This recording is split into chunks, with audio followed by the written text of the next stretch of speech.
Another episode of the CattleUSA Daily Podcast.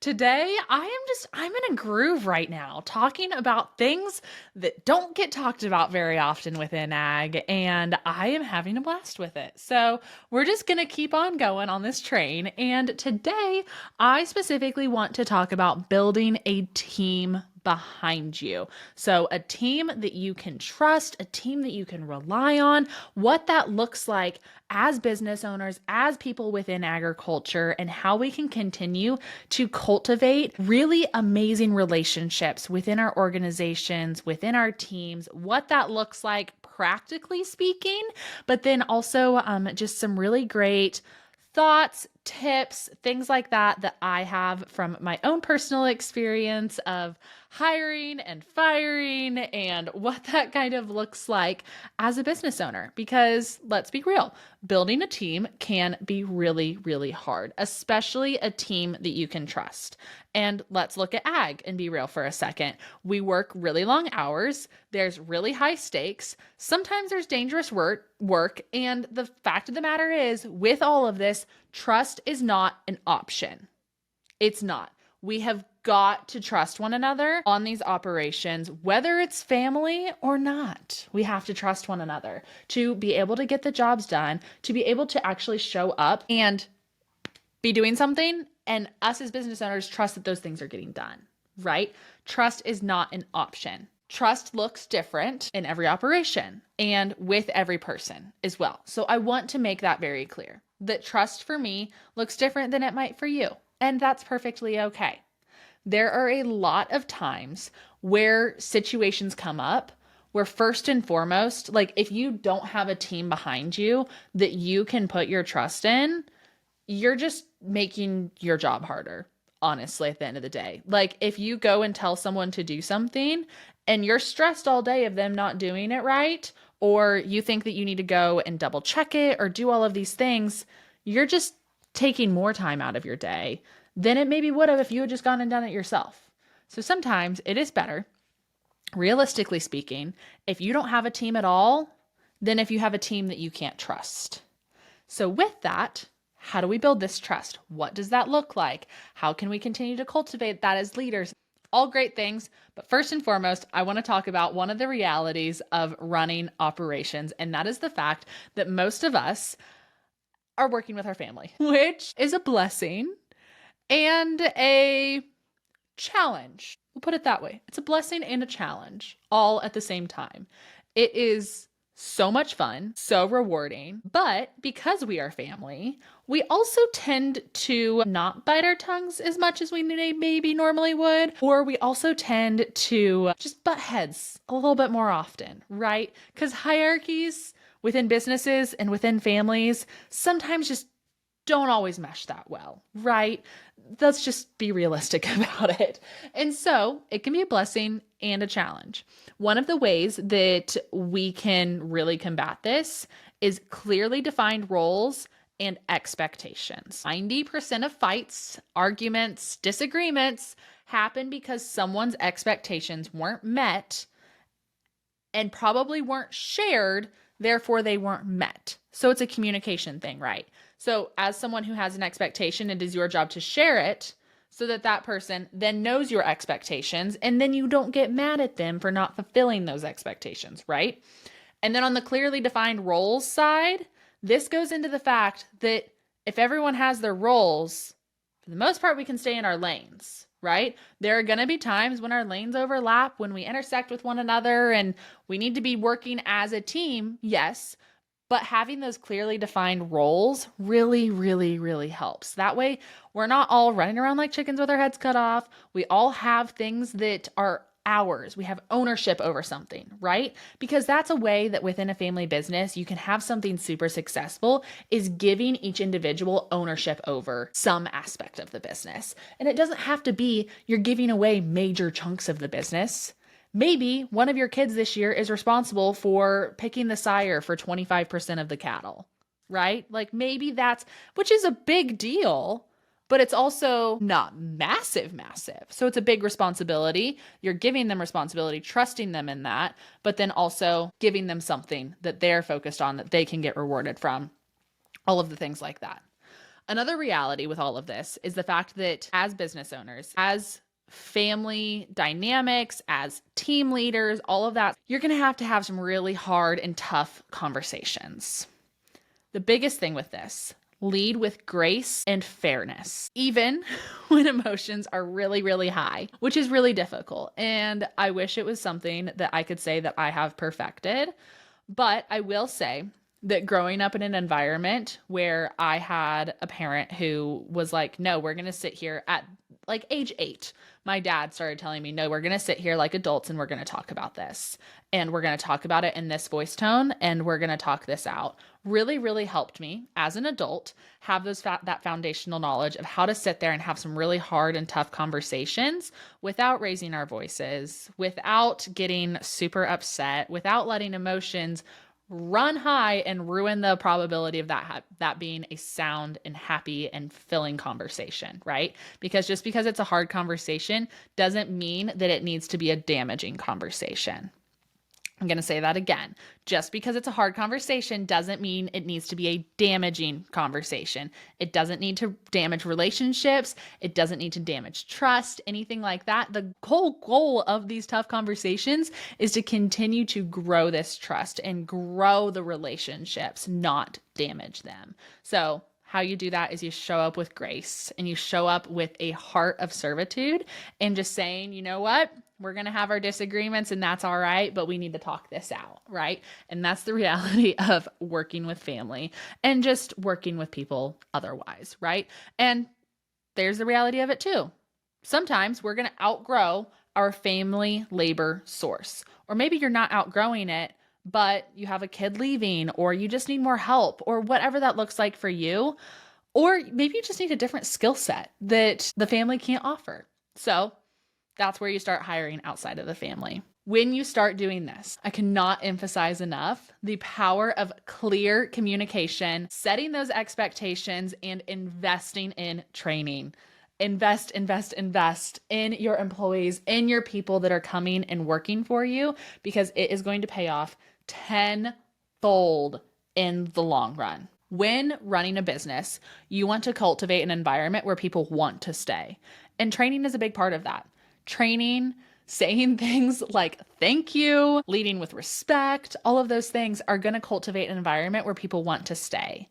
Ag is sometimes known as an industry that has a pretty high turnover rate in certain aspects within this industry. And I think it's really important that you acknowledge that if you want really high quality work, you're going to have to pay for that. You are going to have to invest in those employees in some way, shape, or form, whether it be financial, housing, training, professional development, whatever that looks like.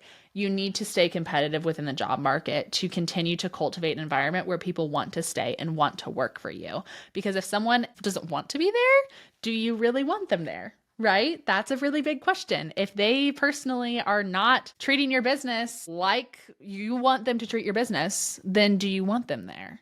And how do you cultivate an environment where they want to be there and where they show up every single day and have a desire and a drive to continue to grow your business so that you can continue to give them responsibility and roles and trust them with their sector, right? Because that's the biggest thing as a business owner. You need to be giving people authority over certain areas and be able to fully trust them.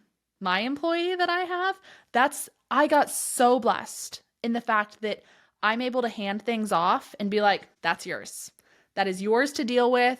I trust you to figure it out. Or if I need to take a day off, if I'm gone on a shoot, if I'm out of town for a work trip, anything like that, being able to hand that to someone and say, I trust you, right? And that goes back to our mental health too. We need to have a team around us that we can trust. That way we can take those days off. We can go on work trips. We can go do these things and still at the end of the day know that the everyday tasks are getting done and completed. And we're not going to come back to like the world burning down, right? We want to be able to leave with clarity and trust, knowing that our team is going to handle that. Now, I want to go into a little bit of a real talk with y'all. And the fact is that hiring a team is a reality of a lot of businesses. But first and foremost, before you hire anyone, before you expand your team at all, I need every one of you to evaluate yourselves as leaders. And I need you to have real and honest and hard and uncomfy conversations with yourself, asking yourself, am I equipped to be leading these people? Do I have the knowledge, the patience, the skill set, and the ability to lead? If you don't, find someone that does. Because there's nothing worse on a team than a bad leader. You could have the best employees in the world. You could have hit the cream of the crop. And if you are a bad leader, you're not only probably going to ruin those really great employees, but no one's going to be happy at the end of the day. You're going to feel like those employees are failing you. Those employees are going to feel like they were failed. And no one's going to leave the situation happy. So I want you to take some strengths tests. I want you to do some leadership training. I want you to listen to some podcasts, watch some YouTube videos, do whatever you need to do that works for you to expand on your ability to be a leader and lead. Because leading is a muscle that everyone has. Some people maybe were born with a little bit more of a toned muscle. Maybe those are more natural born leaders, but everyone has that leader muscle in them. It's just how much you need to be working at. And it's a muscle you need to be working every day. Every single day, as leaders, you need to be continuing to evolve and grow yourself because you're going to have a really shitty team if you are a shitty leader. Okay? Be a good leader. And first and foremost, go train yourself before you ever try and train anyone else. Now, next, here are some practical tips for strengthening that team trust, for upgrading that team, for just making your working environment the best you can. First and foremost, weekly or daily check-ins of some sort. I want you tapping shoulders with people every single opportunity that you get, checking in. And it doesn't have to be a set reoccurring meeting every single day. I just want a tap on the shoulder. It can be short and simple, but super powerful to just show that you are there if they need you, that you trust them, but like, what do you need from me? Is there anything you need from me today? How are you doing? How's the family? Start creating those relationships with those daily touch points. Next, show appreciation and show it regularly. This doesn't have to be super complicated. It doesn't have to be you're sending your team on a vacation, all expenses paid for vacation to Cabo once a year. It can. And if you are, let me know because I would like to join as well as an educator for hopefully giving you motivation to have a better team. I'd like to join your team in Cabo this year if you're going. But this can look like shout outs. This can look like meals. This can look like simple thank yous. All of these things can go a really long way. For example, I was gone in DC 2 weeks ago, and my team member that was back here was running the ship, and she was doing an amazing job. I sent her Venmo for coffee multiple times that week, just $5 a couple times that week, because what she was doing meant so much to me, and it didn't cost me barely anything, but she felt extremely appreciated, and I wanted to show my appreciation as her boss, but also as her friend, and be like, hey, you're a rock star. Thank you for taking this and running with it because I know that I'm being a really crappy boss right now and I can't respond to your questions. I'm being super delayed on all of this. So thank you. Short, simple, sweet things can go a really, really, really long way.